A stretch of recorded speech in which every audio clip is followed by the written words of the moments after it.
It all started, as these things often do, with a houseplant. A perfectly ordinary, spiky little succulent named Sheldon.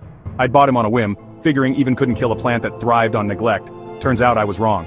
But not in the way you'd expect. See, Sheldon didn't just wither or droop. He started talking. At first it was just mumbling, like the wind whistling through his ceramic pot. I chalked it up to stress, the city noise, maybe one too many reruns of Judge Judy. Then, one particularly bad Tuesday, Sheldon unleashed a string of expletives that would make a sailor blush. Let's just say, my vocabulary of choice words expanded considerably that afternoon. Now I'm not one to panic, easily startled maybe, but not a panicker. So naturally, I did what any rational person would do. I googled it. Talking succulent? The internet, in all its infinite wisdom, suggested I invest in a humidifier. Right, things escalated. Sheldon's vocabulary grew, as did his penchant for doom-laden prophecies. The stars are not right, he'd shriek, his little spiky leaves trembling. The fabric of reality unravels. My friends, bless their skeptical hearts, suggested therapy. For me, not the plant, they weren't entirely wrong. One particularly fraught evening, Sheldon went full-blown oracle.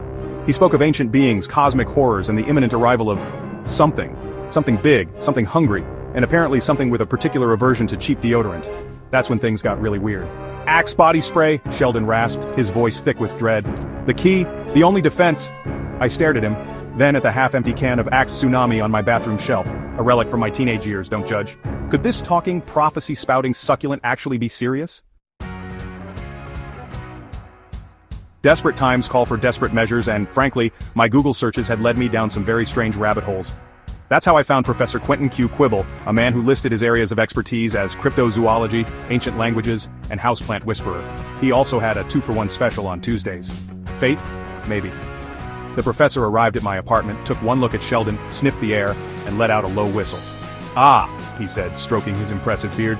Classic case of interdimensional possession via discount fertilizer. Section 5. Axe body spray. Not just for teenagers anymore. Turns out Sheldon wasn't just any succulent. He was, according to the professor, a conduit, a living antenna tuned to the whispers of ancient slumbering beings. Beings with a very particular weakness. Axe body spray, the professor confirmed, brandishing a can of his own. Arctic frost, if you're curious. It disrupts their molecular structure. Something about the sheer overwhelming of it all. He gave me a look. You know how to use this, right? Section 6. The ritual. The ritual involved a lot of chanting, some questionable dance moves, on my part mostly, and yes, copious amounts of Axe body spray. The air hung thick with the scent of teenage angst and otherworldly dread. Sheldon, possessed by forces unknown, thrashed and writhed. The professor, surprisingly nimble for a man his age, dodged flying potting soil and recited incantations from a tattered book titled Houseplants and the Horrors Beyond. Section 7. Tentacles and Teen Spirit. And then it happened. A rift tore open in the space above Sheldon's pot, spewing forth tendrils of purple smoke and the faint aroma of burnt popcorn. A single bloodshot eye materialized in the swirling vortex, followed by a voice that boomed like 1,000 garbage disposals gargling gravel. "Release me, mortals!" it roared. "I shall feast upon your reality!" I panicked. The professor, however, remained calm. He struck a pose, brandishing his can of Axe like a weapon. "Not today, old chum," he declared. "Prepare to meet your doom. By deodorant." Section 8. Aftermath, slightly singed but mostly triumphant. The battle, if you can call it that, was over in a matter of minutes. Turns out, ancient cosmic horrors are no match for the sheer olfactory assault of a well-aimed blast of Axe body spray. With a final ear-splitting shriek, the rift slammed shut, leaving behind a faint smell of ozone, and a very disgruntled-looking succulent. Sheldon, thankfully, returned to his normal, non-possessed self, albeit with a newfound fondness for show tunes. The professor, after accepting a cup of chamomile tea and a hearty handshake, vanished into the night, leaving behind only the lingering scent of Arctic frost, and the faint hope that my Tuesday nights might just stay ordinary from now on. They didn't, of course. Section 9. So, about that houseplant sale.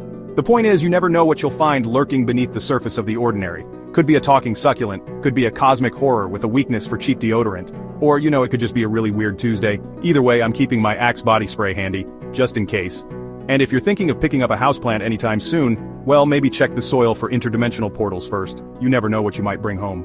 Oh, and if you happen to be in the market for a slightly singed but otherwise charming succulent, Sheldon sends his regards. He's also partial to Barry Manilow.